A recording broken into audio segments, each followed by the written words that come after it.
That was funny. Everybody popped in at the exact same time. That has never happened before. Literally, I was like, everybody.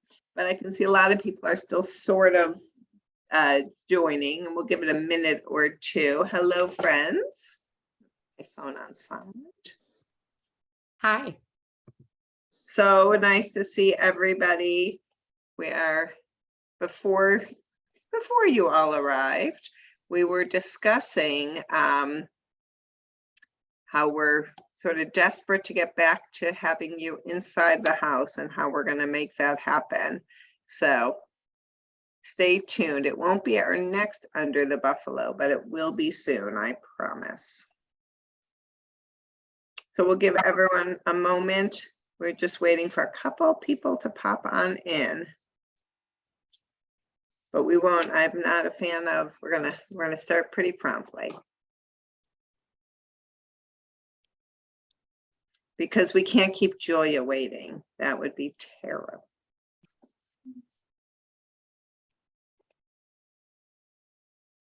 Let's see, 7:02.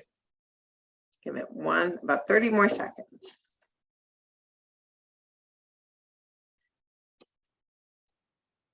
Even though we're not together, it's so nice to see so many people because we've had our summer hiatus and now we're back for fall. So it's awesome to see everybody. It's getting dark in my room. I'll turn on my lights so I can read. Okay, I'm going to begin. Hello, everybody, and good evening. Welcome to the Evanston History Center's first Under the Buffalo presentation of fall 2022 season. I'm Eden Jerome Perlman, Executive Director of the History Center, and I'm so happy to welcome everyone. We want to thank everyone for joining us tonight, and also to say a real quick word about our upcoming Under the Buffalo programs. Next month on October 6th, Dina Robinson and Evanston History Center's own Chris Hartzell will join us on Zoom for Changing the Narrative, a look at African-American heritage sites in Evanston. Dino and Chris will discuss the sites the city of Evanston recently designated as African-American heritage sites, many of which have not been afforded the formal protection of historic preservation efforts. They will also examine new ways to establish and recognize the site's historical significance beyond the established norms. Later in October, geologist and natural history tour guide Raymond Wiggers will discuss his new book, Chicago in Stone and Clay, in which he examines the ornamental stone used in the Windy City's most famous landmarks. Wiggers will also explore the imposing engineering challenges of anchoring skyscraper in the city's treacherous lakebed sediments. More information about these events and registration are available on our website, evanstonhistorycenter.org. We hope you will join us for these exciting October events. And now I am extra delighted to introduce Leslie Goddard, my friend and former colleague. Leslie is an award-winning actress and scholar who has been portraying famous women and presenting history lectures for more than 10 years. She holds a Ph.D. from Northwestern University, specializing in U.S. history and American studies, as well as master's degrees in both theater and museum studies. A former museum director, she is the author of 2 books on Chicago history and currently works full-time as a historical interpreter, author, and public speaker. Leslie has appeared at the History Center several times in the past, most recently portraying Jackie Kennedy in a most riveting and absorbing performance. Each time she has performed for us, Leslie has enthralled us with her portrayals and provided so many insights into the lives of the women she portrays. We are so happy to welcome Leslie back tonight. After Leslie's performance, we will have a Q&A. If you have questions, please use the chat feature and type your questions there. If you'd like to ask your questions live, please let us know by raising your hand. That's also a feature, or you could raise your hand. I'll look for you. Then we'll call on you and you can unmute your microphone and join us for the discussion.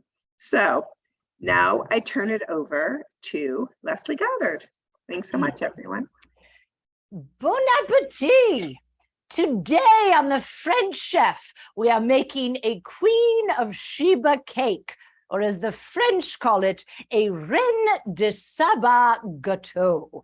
This cake is very chocolatey with a rich, buttery taste, but the texture is quite light and delicate. Now, you don't use whole eggs for this. You want to separate them. Or as my friend Simca always says, you want broken eggs. You start by putting the egg yolks into a bowl and you beat the sugar into that and add melted chocolate. And then you see, you don't use whole eggs. You don't use baking powder. You use egg whites to make the cake light. Egg whites are very important in many French soufflés and desserts.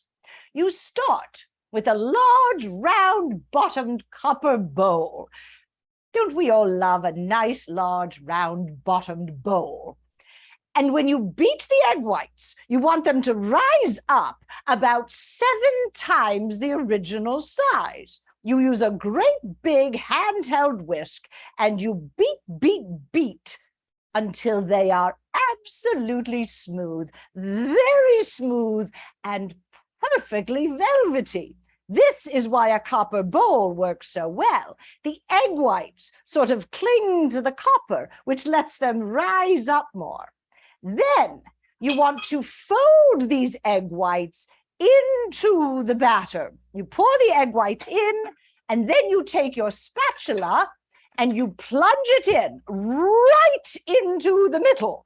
Move everything to the side and lift it up and over. You do this several times while you're turning the bowl because you want to avoid deflating the eggs. Now, if this were the real episode and not just a rehearsal, by this point it would smell wonderful. I come from the view that food is love. I don't like foods that aren't fresh or well prepared. Food should be a pleasure. Oh, that does feel awfully bad on the knees. That might be enough rehearsing for now. You know, when I was younger, I could work all day. I could write in the morning, film a television episode in the afternoon, host a dinner party at night. But we do slow down as we get older, don't we? My knees hurt, and people have been telling me for years to stand up straight. Too many years of bending over stoves and counters not built to my height. I think I might starting to be permanently slouched. I was saying to my husband, Paul, the other day, Paul, it might be time for the French Chef to end. We've had nearly 200 episodes now. We've done soupe à l'oignon. We've done salade niçoise, cocoa vat. Some recipes we've done 2 or 3 times. I don't think there are very many recipes from our cookbook left that we haven't done. But the problem, of course, is what if I quit and I just wither away? Or worse, what if I quit and then I am forgotten? I don't think I could bear that. You see, my great challenge was I found my passion late in life and my fame as well. I was in my 50s when I became famous. And of course, when it happened almost by accident. This was back in 1961, and it was right after our cookbook, Mastering the Art of French Cooking, came out. I was asked if I would appear on a Boston public television show all about books. Yes, I said that would be nice. but I can't just talk for 30 minutes. I'm going to need a hot plate. Well, I thought I would demonstrate how to make an omelette, a lovely French omelette.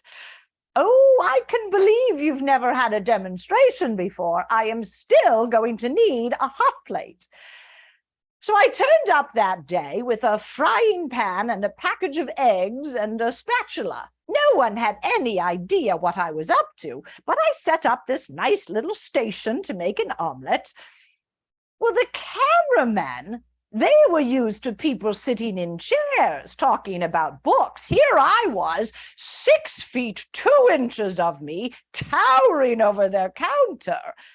It never occurred to me that this might be difficult for them, so I just chatted away, cracking the eggs, heating up the pan.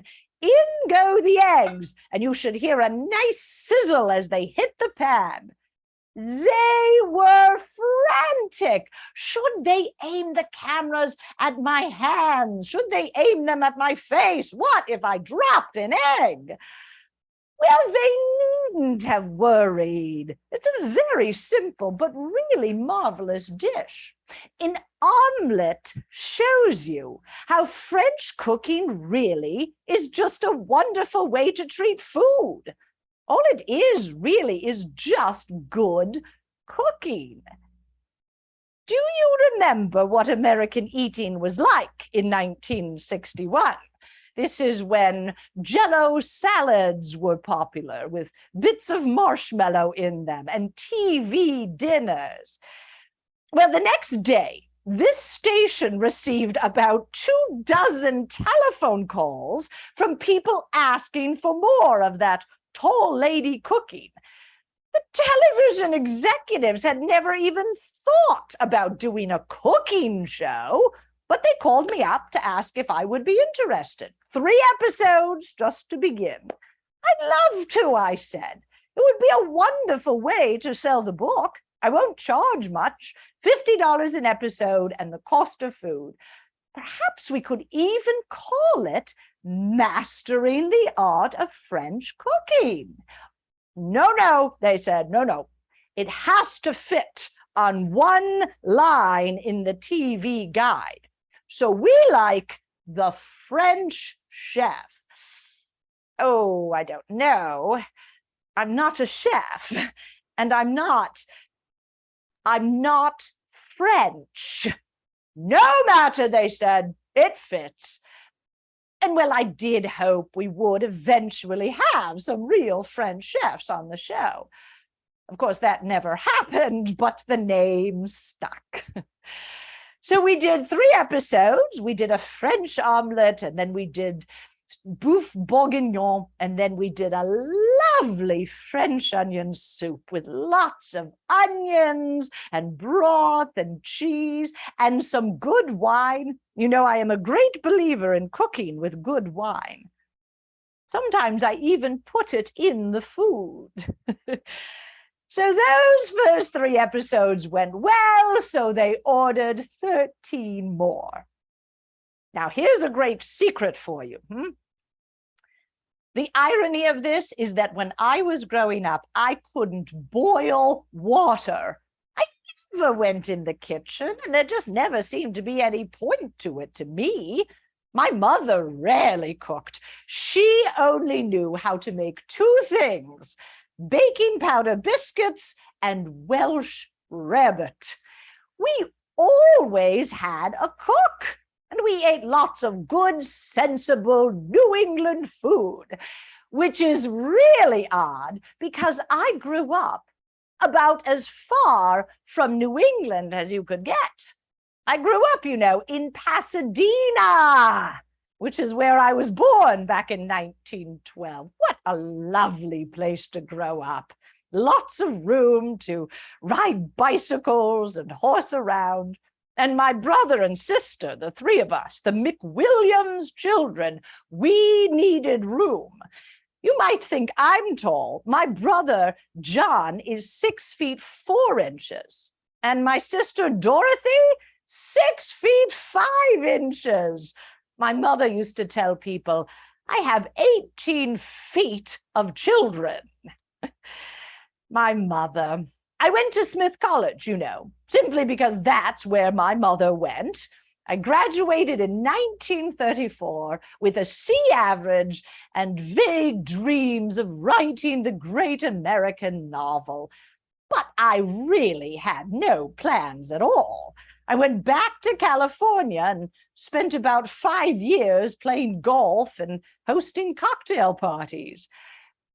What changed everything was World War II. They needed volunteers, so I signed up. I joined the OSS, the precursor to your CIA, because my first thought was I could be a spy.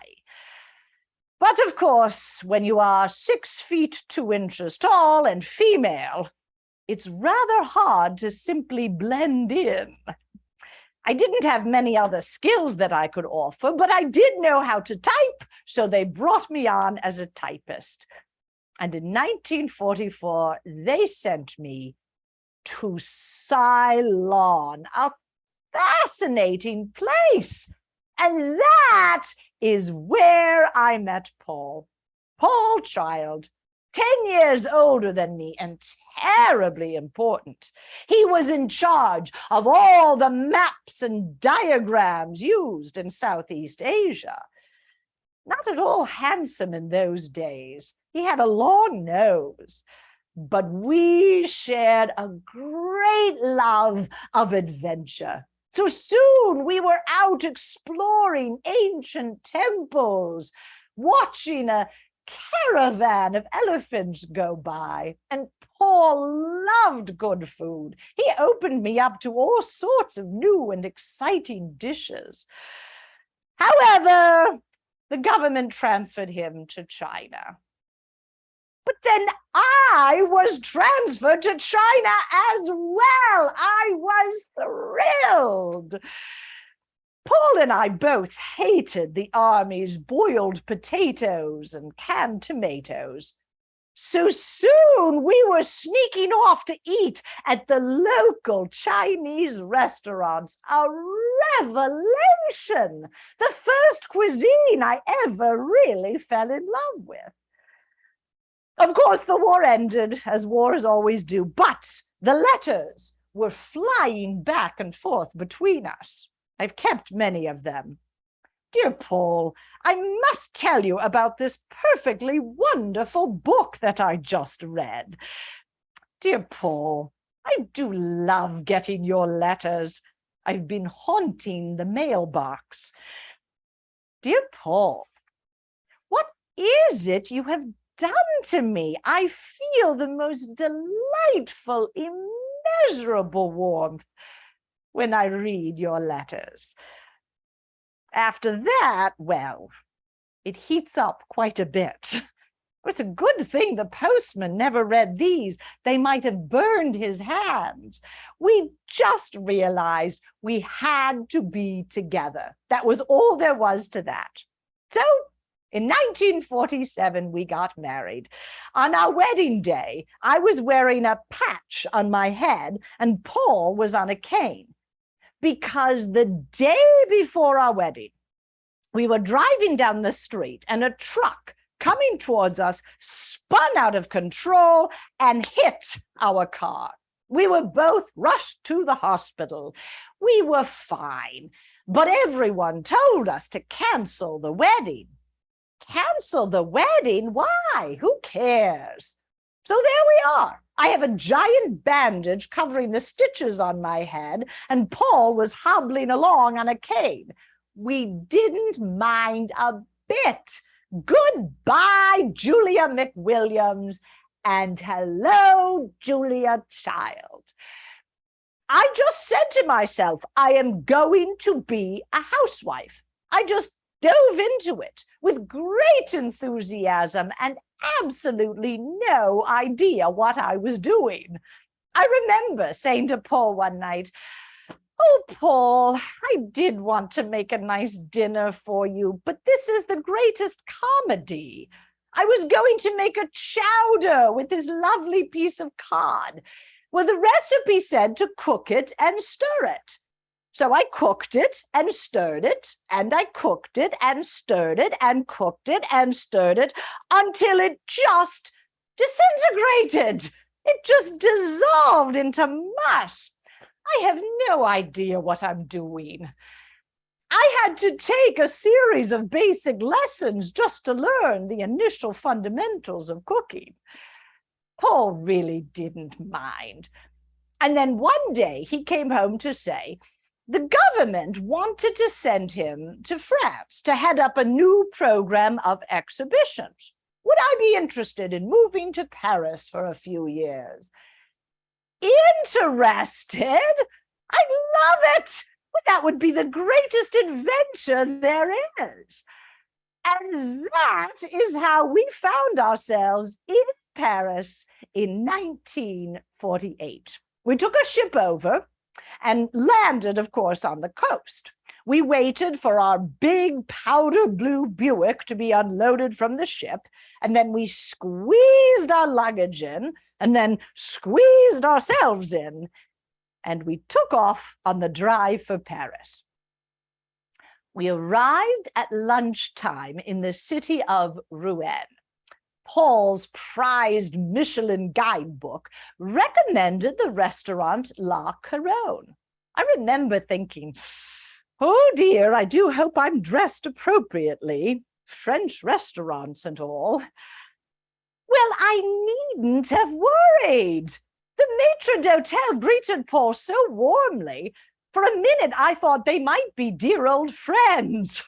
There was no pretentiousness. I didn't see a single rolled eyeball or look down the nose.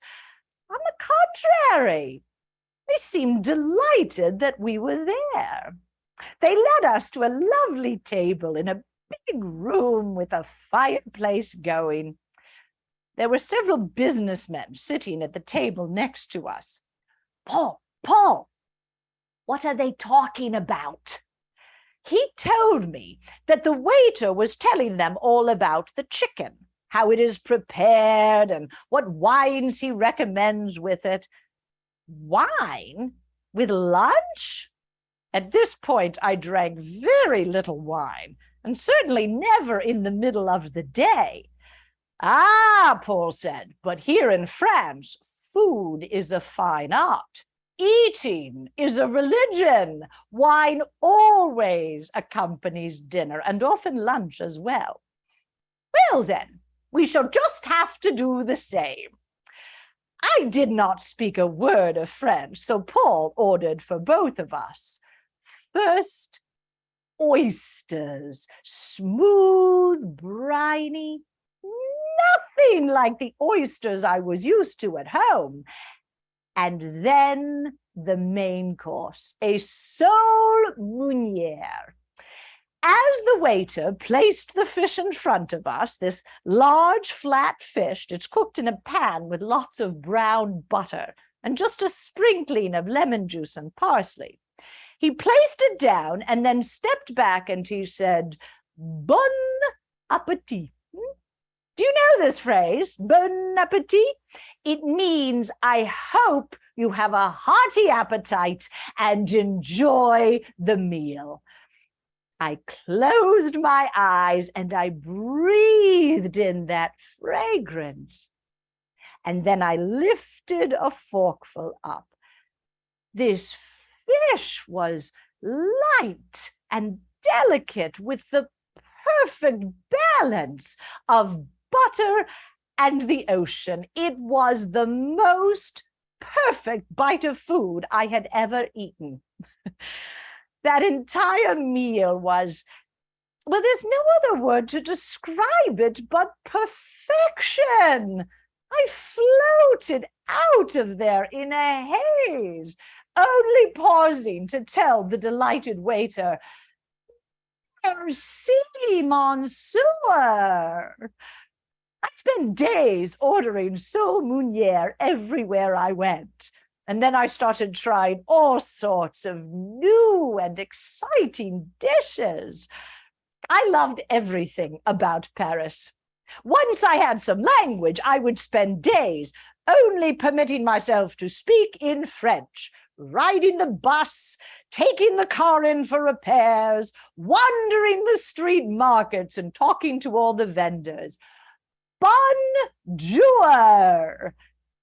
They just stared at me. I could never get those dummies to understand their own language. But all great fun and such marvelously warm, friendly people. And the restaurants in Paris, the ritual of placing the tablecloth and the wine glass, every detail of preparing the food. Paul was right. Food in France really is a religion. I could not get enough of this food. I was in a state of ecstasy for months, practically feverish for several years straight. To make an étouffade, they would hollow out a loaf of bread, rub it with the freshest, creamiest butter, bake it until it was golden brown, and fill it with crevettes in cream and butter. Thank goodness there were no nutrition police in those days. Good old-fashioned French cooking, lots of butter and lots of cream. None of that other spread. They judged bread by how many crumbs were left on the table afterwards. The more, the better. But Paul, I can't just eat all day, every day. You're going to see me balloon up if I do. I have to do something. So I took a class on hat making. I took some classes on how to play cards. And then someone said to me, well, if you like French food, why not learn how to cook it? Why not? Now, if you're going to learn French cooking when you're in Paris in 1949, there was only one place to go, Le Cordon Bleu. So I just marched down and I signed up. I dove in, determined to learn everything I could. Well, they put me in a class for beginners with 2 American housewives. On the very first day, the teacher said to us, today, we are going to learn how to boil an egg. Well, this just wouldn't do. I knew how to boil an egg. So I went to see the director of the school, Madame Brassard. Madame Brassard, I insist that I must be put in a more advanced class. No, she said, you are where you belong. Madame Brassard, I insist I must be in a more advanced class. You are an American woman, and the American women, they do not know how to cook at all. I refuse. Only with the greatest reluctance did she move me to the new class. All men, mostly GIs who had been army cooks, and now they wanted to learn just enough to open up their own small restaurants. Well, I just refused to be nervous. I tied on my apron and I took my place. I'm quite used to standing out, you know. I was determined to learn everything I could. And our teacher was Chef Max Bugnard, a wonderful man and a real classicist.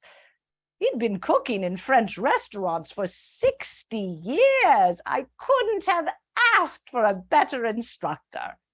We started every day at 7:30, chopping up vegetables, mixing up sauces. We would cook until 11 a.m. Then I would rush home, whip up a fancy lunch for Paul, and then rush back to watch the afternoon demonstrations. I was passionate about everything, all the marvelous care that the chefs took. There are, do you know, more than 100 ways to cook a potato. And every variation on a sauce gives it a new name. If you add grated cheese to a sauce bechamel, it makes it a Mornay. One day, we made ham mousse. So these 9 men and I had to pound the ham and then rub it through a great big drum sieve and scrape it off the bottom with tortoiseshell scoops. Absolutely divine, but it took us 2 hours. That would probably be 2 minutes today with a modern food processor. Of course, we didn't have those then, but oh, the pots and the pans and the gadgets. I bought everything. Whisks, you know, the French have 8 different kinds. I bought all of them. I bought rolling pins and scales. I bought tart rings and lemon zesters and long needles for larding roasts. This became an obsession I have never been able to break. Paul couldn't pry me out of the kitchen, not even with an oyster knife. I was clacking the dishes and whistling away like a magpie. Of course, my American friends thought I was out of my mind. To shop, cook, and serve your own food? People in our circles all had cooks. Pillsbury and General Mills had just introduced cake mixes. Thank goodness I didn't know that then. One day I decided I was done, so I invited my friend Winnie to come over for lunch and served her the most vile eggs Florentine you can imagine. I knew what to do. No need to measure the ingredients. I just improvised a sauce Mornay, beating in Gruyere cheese until it all congealed in a big mass. I couldn't find spinach, so I substituted chicory. Turns out chicory is much too tough. It simply refused to wilt in time. It was awful. It was worse than a disaster. But I wasn't going to say anything and ruin our nice luncheon. So I dished it up, didn't say a word, and we painfully ate every bite. No apologies. Never apologize. I don't understand these women who are always apologizing for their cooking. If the food is vile, you must simply grin and bear it. Now, after a while, some friends introduced me to 2 French women who loved cooking too. Simone Beck, everyone calls her Simca, and Louisette Berthold. Before you knew it, we 3 had opened up our own cooking school. Well, only 6 pupils and in our own kitchens. We rather grandly called ourselves L'École de Trois Gourmands, the school of the 3 hearty eaters. We charged just $5 for a lesson and lunch that barely covered the ingredients. But it really was the greatest fun I had ever had. From the first moment, I knew I loved teaching. Now, Simca and Louisette were working on a cookbook, American Cooks' Versions of French Recipes. Would I be willing to help to make sure that it worked for an American audience?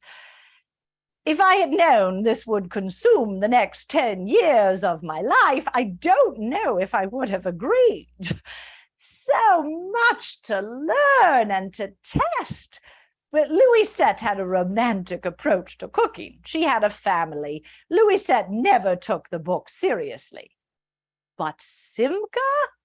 Simca is une force de la nature. She shared my drive for perfection. We tested every recipe over and over. We questioned everything. Simca Should this recipe use oil or butter? The answer always was butter. That is the French way. Simka, should we cut down on the milk in your sauce à la ail? No, that is not the French way. Simka wanted everything done the French way. She's really not an easy woman to work with. Very opinionated, but then again, so am I. Simka had to sometimes be introduced to American ways. No, Simka, broken eggs mean something different than to break an egg. And we cannot tell them to use a pinch of salt. A chef knows what that is, but not the average American cook. I will figure out exactly what a pinch is, measured out, and we will put that in the recipe. It's a very tricky thing, you know. We both wanted authentic French recipes using traditional techniques, but we also wanted them to work for the typical American cook. And that was my contribution, knowing the typical American cook. Simka's baking was inspired. This cake we're making today is based on her recipe. But we could not get her pie crust to work. They crumbled like gypsum. Why? The recipe had been in her family for generations. I thought perhaps it was my oven, but I got a regulator and that didn't fix the problem. What was the problem? None of us at first expected it was the flour. Gold medal flour imported from the United States. French flour, we discovered, is much fatter, full of body. But American flour had been reworked to extend its shelf life. They processed out the fat. But that meant a third more fat had to be put back in to get a nice short crust. Every pastry recipe had to be rejiggered, rewritten, retested. And so many French foods were unknown in the United States. You couldn't buy creme fraiche in an American supermarket then. A shallot? What's that? Gruyere cheese? Unknown. After 3 wonderful years in Paris, Paul was transferred. We had to move first to Marseille and then back to the United States, to Germany, to Norway. All the while, we were testing things and letters were flying back and forth between us. Dearest Simka, I am testing out our cassoulet. Must it absolutely include preserved goose? Absolument, she would say. Dearest Simka, I am moving on to canard à l'orange. How does one teach a housewife how to choose a duck, wash it, disjoint it, truss it, tell when it's cooked, and choose a vegetable to go with it? Do tell me again, dearie, why did we ever take this on? But then again, how could we ever do anything else? Lots and lots of letters. When I wasn't shopping or experimenting on a stove, I was typing up 4 or 5 copies of every recipe to send to friends in the States to test out. Boxes of onion skin. It was a symphony, and I was performing with a spoon and a typewriter. Now, by 1960, Paul was nearly 60 years old and fed up with government work. So he retired, and we moved back to the States, civilians again. We found this grand old house on a lovely street here in Cambridge. And I said to Paul, Paul, I don't ask for much. All I want is a complete overhaul of the kitchen. I would like tall counters so I don't have to stoop, and walls with little hooks everywhere, so all my pots and pans can hang in nice little rows.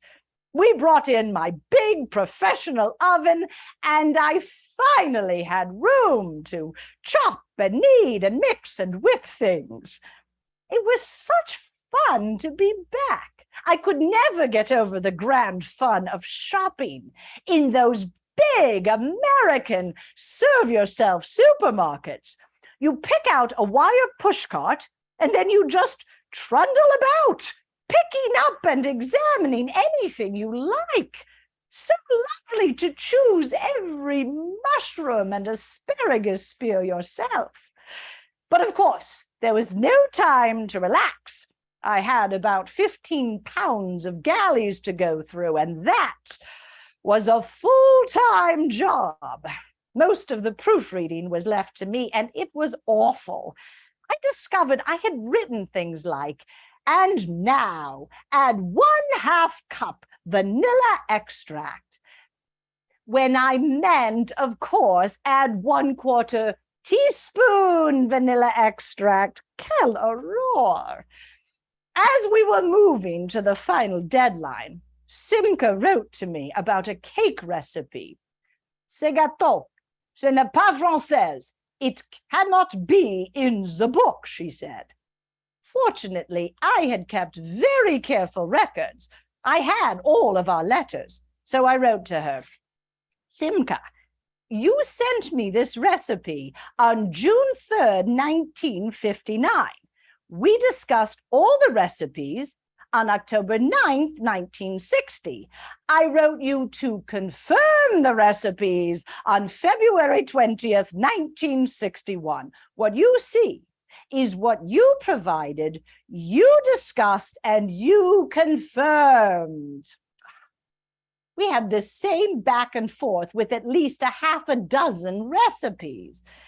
Almonds in a recipe for Jules cookies? No, no, ce n'est pas français. She would slash through a recipe. It was wrong, wrong. It wasn't right. It wasn't French.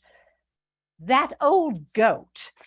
"Simca, I wrote it from your recipe. Here it is. Tous classique with almonds." Well, no relationship is perfect. We had our ups and our downs. Big ups and big downs.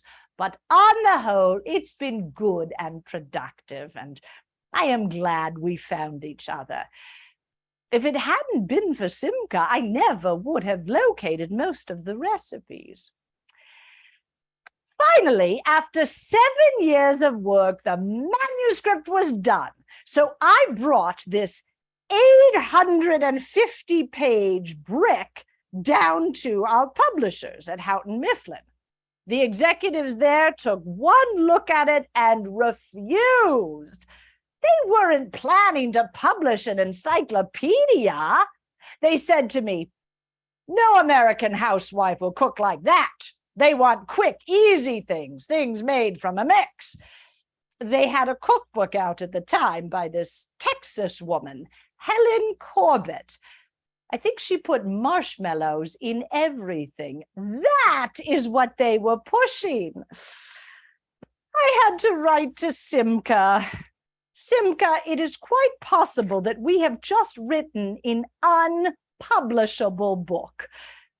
No, I refuse to give up. Do not despair. We just need to do it over." And we did. We plunged back in, cutting recipes, shortening the text, and we found a new publisher, Knopf. Knopf took it on in 1961. For them, the real challenge was what to call it. La cuisine française? Too foreign. French recipes for American cooks? Not snappy enough. do-it-yourself French cooking, the noble art of French cooking? How about an incomparable book on the fundamental techniques and traditional dishes of French cooking, adapted for use in American kitchens with American foods and American utensils by American cooks? It took our editor, Judith Jones, the queen of putting words together like a jigsaw, to finally come up with Mastering the Art of French Cooking. We've got it. No, Simca wrote, I do not care for that. Well, too late to change it. And besides, Knopf knows a lot more about selling books than we do, so tant pis and too bad. Several weeks after that, I was still unpacking boxes when the postman rang the doorbell, and there it was, the book, Mastering the Art of French Cooking, 726 pounds and as heavy as a brick. Paul, come here, it's here, this big old demon is here. I would think this was a dream, but I can't lift my arms, so it must be real. Isn't she pretty, that cream-colored cover and the little red and blue designs? It was the most beautiful thing I had ever seen. Simca flew in so that we could do a little book tour. None of us knew how to do a book tour, but we dove in, set up our own tour of places where we knew someone. We went to New York, Detroit, San Francisco, Pasadena. One day, we took up our positions in a big department store. Good morning. Today we are starting with a French omelet. Now, when you do this, you want to start with, no, Simca, not broken eggs. We had to yell to be heard, and we spent the entire day whipping up French omelets and quiches and madeleines over and over again. It was great fun, but makes one feel like a hamster in a cage, running around a wheel for the amusement of others. And that, you see, is what brought me to the point of my show, being invited on that book television show and making an omelet and being invited to host my own cooking show. Although that does sound rather extravagant, you know. With the French chef, WGBH had no money at all. We didn't even have our own set. The first few years were filmed at Boston Gas and Electric because they had a model kitchen that we could borrow. They set up 3 big television cameras in front of me, and there was no editing, you know. If anything went wrong, I just plunged ahead. Once, I remember, the staff forgot to take butter out of the fridge. It was hard as a rock. Well, I just put that hard butter into a pan and heated it up. How nice this happened. Now I can show you what to do if you leave your butter in the fridge and you find it's too hard to work with. Another time, when we were making French onion soup, I discovered I had no sense of time. None. I just galloped through. And at the end of what was supposed to be a 28-minute television show, there were a full 8 minutes left. So we filmed it again, and the same thing happened. I had to tell my producer, all right, I will make out an outline of the show and divide it into sections. I must spend so much time on each section before moving on. And Paul, who did everything, he was our photographer, our mushroom slicer, he was our snow shoveler, and he made up these idiot signs, we called them, little cards that he could hold up. Move on. Wipe brow. We had a lot of these. Slow down. But most famously, one day I was making a potato pancake. And I have always said, when you're flipping something in a pan, you really have to have the courage of your convictions. Well, I didn't have the courage of my convictions. I flipped the pan, and the potatoes sailed up, sailed down, and splat, landed right on the stovetop. Just pick it up, I said. If there's no one else in the kitchen, no one is possibly going to know. I think people enjoyed the mistakes. Don't we all make mistakes? Cooking, a lot of it, is just one mistake after another, and that is how you learn. And we certainly learned. We learned early on we had to have all the ingredients over here, and then a partially cooked version here, so I could say, cook it until it looks like this, and then the finished product at the end. And I always ended every episode the same way, serving up a serving of the food, and then a toast. I'm Julia Child. Bon appetit. Now, here's another little secret for you. I am a believer in wine, but we had no budget. So the only wine we had on set was a mixture of water and gravy master. So I always wanted to say, and now I will enjoy a lovely glass of estate bottled Gravy Master. Within 2 years, we were on 100 stations nationwide. Why did we succeed when so many others didn't? Well, we always kept it fun. Cooking should be fun. The show was fun because I was having a good time. I would wave things around. I would pound dough with a rolling pin. I would try to be funny. Today on The French Chef, we are talking about fish. People always say, oh, I just hate fish. Why do we have to have fish? Oh, I just hate it. But really, I think it was more than that. Yes, the show was fun, but it was also real cooking techniques. Although Time magazine once said, so good is she that even men with no intention of going into the kitchen for anything more than ice cubes watch her for the sheer enjoyment of it. But I wanted it to also be about real fundamental techniques. How do you bone a duck? How do you flip a potato pancake? And I think people were ready for something different. Jackie Kennedy had a French chef in the White House. And women, housewives, were always being told in those days to do things the quick and easy way. But I think sometimes people want to do something special, to express themselves. There's a great satisfaction in taking on a challenge and succeeding with it. And that is what I could do. I have always thought of myself as a teacher, how to take on a challenge and really succeed with it. Well, perhaps I have taught everything there is to teach. Don't think there are recipes from our cookbook left. Perhaps it is time for the French chef to end. No,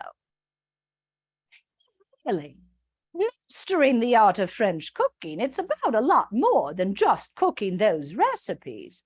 Really, what it's all been about, what French cooking is all about, is about passion, you know? I have always believed people are happiest when they're eating well. Do you want to know the real secret of life? It's not great money, it's not fame, it's not accomplishments. The real secret of life is appetite. Aren't I lucky to have discovered that early in life? What I really have always been wanting to teach, what I can continue teaching even if the show ends, is how to develop your passion for food, your passion for life. That is the real secret of life. Surround yourself with people who love good food, perfectly prepared. Bring your love of great food out of the kitchen, out of the shadows. Share it with other people. That is the great lesson of the French chef. And perhaps enough of a lesson for today, other than to say, as of course I always do, I'm Julia Child. Bon appetit. Good evening. All right, but of course, don't go anywhere because we can open it up now for questions. Excuse me, Leslie, thank you so much. That was so much fun. I don't know if you can see hands clapping in the chat, and then thanks. Awesome comments saying, I wish you could hear me clapping. Such an educational, entertaining show. Thanks, So that was such great fun. Do you have time to stay with us a little bit? Absolutely, absolutely. Yes, okay. please All do. Right. That is great. Go ahead. Okay, I am going to go ahead. I'm actually going to put my back to the whole gallery so I can see if anybody's raising their hand. Yeah. I do want to, so tell us a little bit about the beginning of your career as a historical interpreter. Oh, I am so glad you asked. If anyone, and you know what I'm going to do? First of all, I've got really hot lights on me, which is why I'm sure it's getting warm. I'm going to take off my hair. So you'll know visually, you'll know I'm going back to being Leslie Goddard. But here's the thing, for anyone who doesn't know, I actually got my start doing this at the Evanston History Center. How about that? This was back in a long time ago. But I'd always wanted to work in a history museum. I got my PhD with the intention of working at a history museum, and loved the Evanston History Center from even before I worked there. But it was while I was there that someone asked me, could I do a portrayal of Frances Willard, which was the first one I did. And it was such an interesting way of thinking about history. I mean, it's that kind of immersive thing like you get, right, when you see a restored historic house. So I started doing other characters, and it went from being something that I would do like, a couple times a year to a couple times a month to a couple times a week.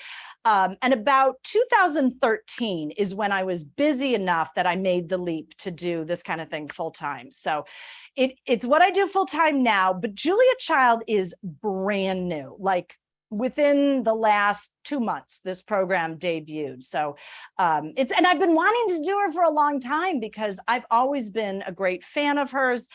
She was always on TV when I was growing up. So it's really been a lot. And what fun research. I went through and cooked about 20, 30 of her recipes, and I'm still working on them to get a sense of what made her so good. I'm not really a cook. I'm much more of a historian, but boy, you can learn to cook well with Julia Child.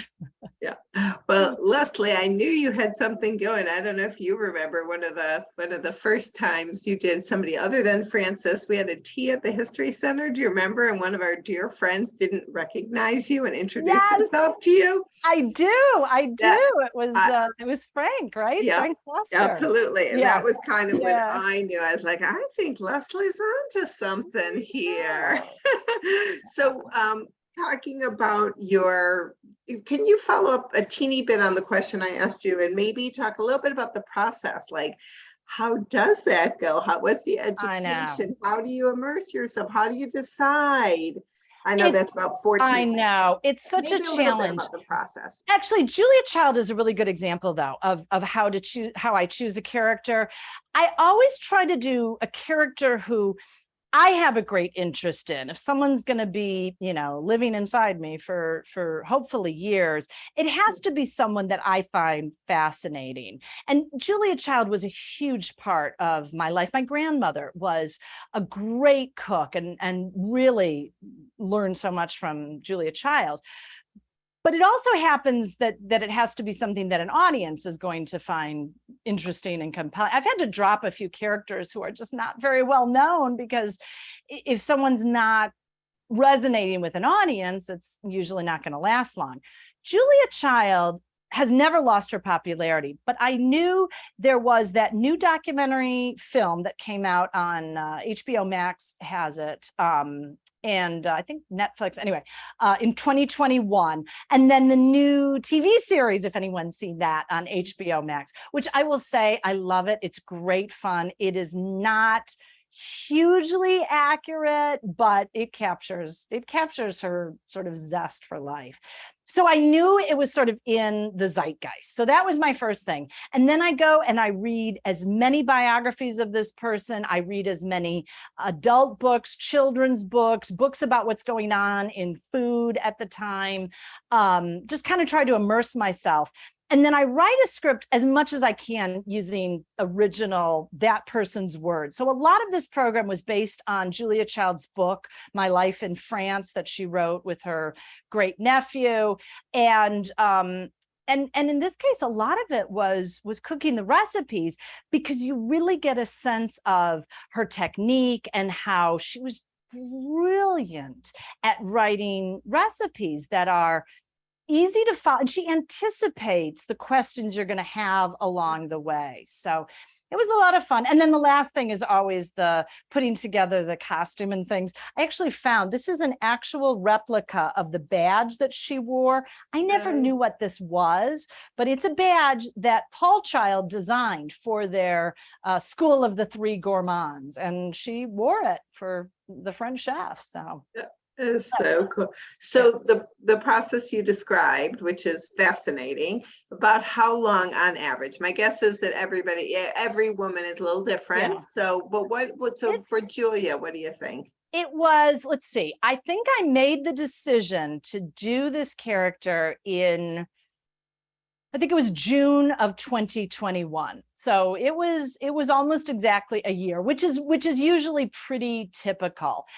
Julia wrote about 15 cookbooks. She wrote about 19 books total. So it's not like there's this vast collection. If it's someone like Eleanor Roosevelt, who wrote lots and lots and lots of books, it's a little bit longer. Sometimes it's a little shorter if a character like, I have a woman who was a Titanic stewardess. She wrote one book, and I've always been a Titanic buff, so it didn't take quite as much time to put that one together. So it's really different for each one, but that's kind of part of what makes it fascinating. Yeah. So was Julia Child a feminist? She was. And this is one of the things that really kind of bothered me about the Julia Child television show. And the reason I say this is, when she was asked, there was a discussion about whether the French chef should move to daytime. And what she actually said was no, because in the daytime, you'll only get the housewife audience. And that's not really our audience. And by that, she's talking about, first of all, she wanted to appeal to men as well as women. She thought if the men like to cook, that's great. And, there are a lot of great chefs who happen to be male, but that sometimes men can be more adventurous in the kitchen. Mm-hmm. But she also wanted to appeal to anyone who loved cooking, and that could be a woman who works, things like that. And when you think about it, I always think of her as a transitional figure, because cooking was something that was seen on an everyday basis as women's work.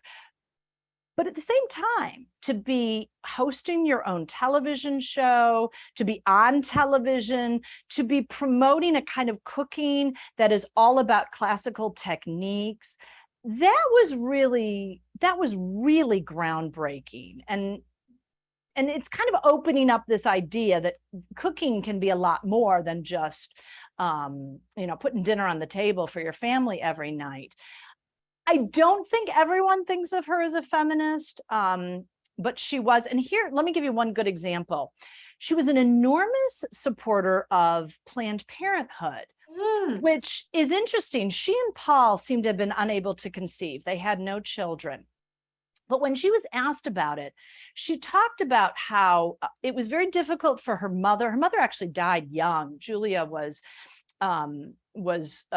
lost her mother when she was still in her 20s. And she talked about it afterwards, about how that sort of confinement to one role was very hard for her mother, and how her mother's life might have been different if she had had more choices. So she was a huge advocate of choices for women, and very, she put her, she wasn't just behind the scenes donating money. She was actually out there advocating and things like that. Not to mention, of course, what an untraditional marriage. Paul was behind the scenes, a huge supporter of her. And for a man of his generation who was as sophisticated as he was, that was really something. I love Paul Child. I think I love that answer. It's so interesting because, we hate to put our it's hard, I should say, to put our 21st century, eyes and brain onto people who are not of our generation. Right. But I think that's a really, really interesting way of looking at it. I appreciate that. Yeah. Leslie, how does what you said, these people living inside of you, how does that affect you personally when you portray these women? Oh gosh. What's the impact on Leslie Goddard? It's funny because there are little impacts, like sometimes I find myself picking up mannerisms. I try a little bit. I mean, I'm not really doing an impersonation, but I try to pick up the voice and some of the mannerisms. And particularly with a new character, which usually then I'm doing it a lot, I do find myself, doing Julia mannerisms once in a while. But what's really interesting about it is, and one reason I love this approach to doing history, you kind of start to see some of the parallels among characters when you really take a deep dive into humans this way. And I'm trying to think of a really good example here. I'll give you a good example. Rachel Carson, the environmentalist who wrote Silent Spring, who, by the way, lived in Evanston for a while, which I didn't know. During World War II, the Fisheries Bureau moved to Chicago. And so she lived in Evanston for a couple of years. I will be writing this down because these are things we need to know. My nieces always say, Evanston is the center of everything. But one of the things about, Rachel Carson and Julia Child were actually working at the same time. Silent Spring, her most famous book, came out in 1962. And both of them, in many ways, weren't necessarily trying to break the mold for women in terms of how they dressed, how they presented themselves, things like that. But they both were breaking the mold in that they were both dedicated to really intense research. They were both very scientifically minded, and they were both really fearless in putting out in public what they believed in. So these kind of really interesting parallels, they come up all the time when you've got people that you're immersing yourself in. It's amazing. Yeah. All right. Well, some people have come into my house. There you go. There you go. Right. By the way, if anyone is curious, you probably can tell this isn't my actual kitchen, but this is Julia Child's kitchen. If anyone has been to the National Museum of American History, when Julia Child finally left Massachusetts, she moved to Pasadena in Santa Barbara in 2001. She donated her entire kitchen to the Smithsonian. And they talk about your museum project. They had to individually label every single object in her kitchen, dismantle the whole thing, and then everything, like even her little, I don't know if you can see up here back on the wall, she had a lot of like cat cartoons. They all got transferred. It was, I'm sure, a museum worker's nightmare. But anyway, this is really awesome. And the counters really are built high for her height. So it's fun to see. Well, I have what might be a really long question. I thought we'd end with a two-piece question that might be easy and it might be hard. Okay. So the first is, who is your favorite character? Who's your favorite woman? And then related to that, and I realize you just finished Julia, but who are you thinking about doing next? Okay. All right. It's so funny. And every time I say this, it sounds like a huge cliche, but it's true. It's like choosing your favorite child. And that's really true, because the characters that I choose, they all tend to be characters who I find fascinating. And the more deep I dive into someone's life, the more fascinated I get in that person. Typically, my favorite character is usually the one I'm working on, because it's someone that I'm really deeply immersed in, and it's so much fun to do. So actually, and this actually does tie into the other part of this question, I'm working right now on a character. It's a really new character.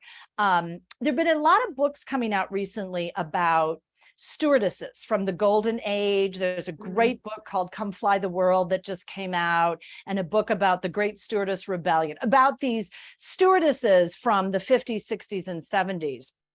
So I'm putting together a portrayal based on a number of actual real life stewardesses, but I'm creating a kind of composite of them, because the story of them really isn't one person's story. It's a whole bunch of stories. So I'm working on calling it Betty the Pan Am Stewardess, and she's set to debut sometime next spring. So I'm working on the research for it right now. So if you need any information on, these crazy menus with caviar and champagne, and it was such a different way to fly in the 60s than today. And so many of these women are now in their 70s, 80s, 90s. So they're great. They've got great stories. That I love. That is very, very cool. I bet that'll be very popular. We'll just pencil us in, Leslie.